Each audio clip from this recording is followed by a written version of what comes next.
নমস্কার বন্ধুরা, আমি রাজেশ্বরী চলে এসেছি নতুন একটি ভিডিও নিয়ে। খেতে বড় ভালোবাসি আপনাদের প্রিয় এই চ্যানেলে। আজ আমি বানাতে চলেছি খুব সহজ পদ্ধতিতে ডিম কষা। সেটাই আপনাদের সাথে আজকে শেয়ার করব। আমি আগে থেকে সেদ্ধ করে রেখে দিয়েছিলাম এই ডিমগুলো, আর আলাদা করে কয়েক কোয়া রসুন ছাড়িয়ে রেখেছিলাম। আর ঝাল আপনারা যেরকম পছন্দ করেন সেই অনুযায়ী কাঁচা লঙ্কা বা শুকনো লঙ্কা নিয়ে নেবেন। আমি এখানে কাঁচা লঙ্কাই প্রয়োগ করেছি, শুকনো লঙ্কার প্রয়োগটা করিনি। ডিমগুলো আমি একে একে সমস্ত ছাড়িয়ে নিয়েছি, আর একটু জল দিয়ে ধুয়েও নিলাম, কেন ডিমের গায়ে অনেক সময় এই খোলাগুলো লেগে থাকে, তাই ভালো করে পরিষ্কার করে নেওয়াটা অবশ্যই জরুরি। রান্না করতে করতে এরকমভাবে পরিষ্কার করে নিতে আমি খুবই ভালোবাসি, কেন জায়গাটা পরিষ্কার থাকলে কাজ করতেও সুবিধা হয় আর দেখতেও ভালো লাগে। আমি এখানে ডিম কষা বানানোর জন্য একটা মিডিয়াম সাইজের পেঁয়াজ নিয়েছি, সেইটাকে ভালো করে খোসা ছাড়িয়ে নিচ্ছি আর একটু ধুয়েও নেব, কেন গায়ে অনেক সময় কালো কালো দাগগুলো লেগে থাকে। এই রকমভাবে রান্নায় না দেওয়াই ভালো। পেঁয়াজটা ধুয়ে নেওয়ার পর আমি ওপরের যে সাদা অংশটা থাকে পেঁয়াজের, সেইটা আমি কেটে অল্প করে বাদ দিয়ে দেবো। শুনেছি নাকি এরকমভাবে রান্নায় দেওয়াটা উচিত পেঁয়াজের। আপনারা কি জানেন এর কারণটা ঠিক কী? যদি জানেন তাহলে অবশ্যই আমাকে কমেন্ট করে জানাবেন কেন এই উপরের সাদা অংশটা কেটে বাদ দিতে হয়। আমি এখানে পেঁয়াজটা খুব পাতলা করে কেটে ফেলেছি বলে তাই আপনাদের দেখানোর জন্য এটাকে কাছে এনেছিলাম। যাই হোক, পেঁয়াজটা একটু মিহি করে কুচিয়ে নিয়েছি, আর রসুন আর লঙ্কাগুলো আলাদা করে রাখলাম, সেটা মিক্সিতে পরে পেস্ট করে নেব। এবার আমি গ্যাসের ওপর কড়া বসিয়ে দিয়েছি, আর বেশ খানিকটা সর্ষের তেলও কড়ার মধ্যে দিয়ে দিলাম। এবার আমি আলুটা ভেজে নেব।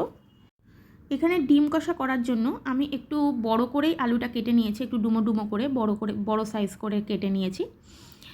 আলু যদি আপনারা না পছন্দ করেন তাহলে আলুটা স্কিপ করে দেবেন। আলু এখানে ভাজা হয়ে গেলে আমি কুচিয়ে রাখা পেঁয়াজটাও তেলের মধ্যে দিয়ে দিলাম, আর সেইটাও একটু ভালো করে ভেজে নেব। আপনারা চাইলে এই আলু ভাজার সময় সেদ্ধ করে রাখা ডিমটাও একটুখানি ভেজে নেবেন। যেহেতু আমার বাড়িতে অতটা কড়া করে ভেজে রাখা ডিম পছন্দ করে না, তাই আমি দিইনি। আমি এখানে একটু পরেই ডিমটা অ্যাড করব। আচ্ছা, আমি এখানে একটা তেজপাতাও দিয়ে দিলাম তেলের মধ্যে, যাতে গন্ধটা একটু ভালো হয়। এইবার আমি একে একে ডিমগুলো একটু এই তেলের মধ্যে দিয়ে দিচ্ছি, সামান্য নাড়াচাড়া করে নেব, তাতে যতটুকু ভাজা হবে ততটুকুই যথেষ্ট।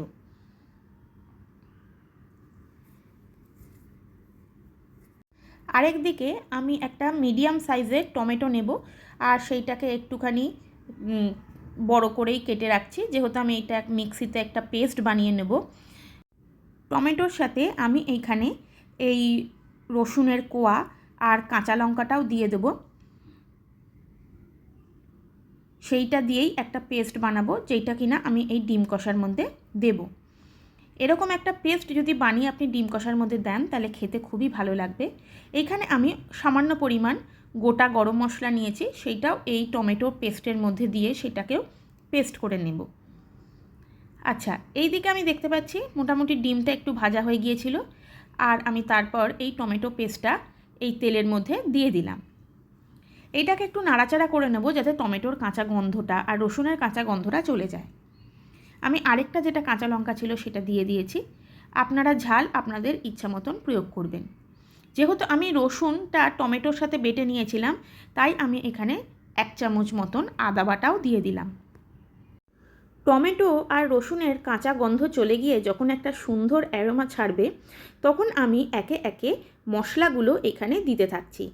যেমন হলুদ গুঁড়ো, জিরে গুঁড়ো, ধনে গুঁড়ো, শুকনো লঙ্কার গুঁড়ো, আর 1 চামচ মতন কাশ্মীরি লঙ্কার গুঁড়ো আমি এখানে দিয়ে দেবো।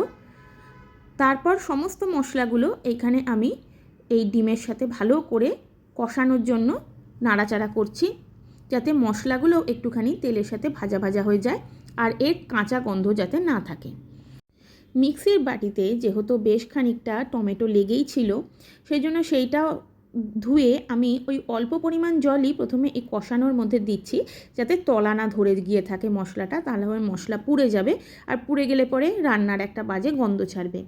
সেই জন্য ওই সামান্য পরিমাণ জলটাই আমি প্রথমে দিয়ে একটু ডিমটা কষিয়ে নেব ভালো করে। আচ্ছা, নুন আপনারা আপনাদের স্বাদ মতন দেবেন। আমি এই সময় 1 চামচ মতো নুন দিয়েছি আর সামান্য পরিমাণ চিনিও একটু প্রয়োগ করেছিলাম স্বাদটা ব্যালেন্স করার জন্য। আচ্ছা, ডিমটা এখানে দেখতেই পাচ্ছেন কষানো হয়ে গেছে এবং আস্তে আস্তে তেলটাও ছেড়ে দিচ্ছে চারপাশ থেকে। ডিম কষা বানানোর সময় ঠিক এই রকম একটু ধৈর্য ধরে যদি কষানো যায় আর চারপাশ থেকে যতক্ষণ না তেল ছাড়ে ততক্ষণ যদি অবধি কষানো যায়, তাহলে কিন্তু ডিম কষার স্বাদটা খুব ভালো আসে। ডিমটা যেহেতু এখানে কষানো হয়ে গিয়েছিল, তাই আমি এখানে জল দিয়ে কড়াটা ঢাকা দিয়ে দিচ্ছি। 7-8 মিনিট এখানে ফুটে গেলেই ডিম কষা কিন্তু একদম রেডি। এইবার আমি এই ডিম কষাটা একটা পাত্রের মধ্যে ঢেলে নেব।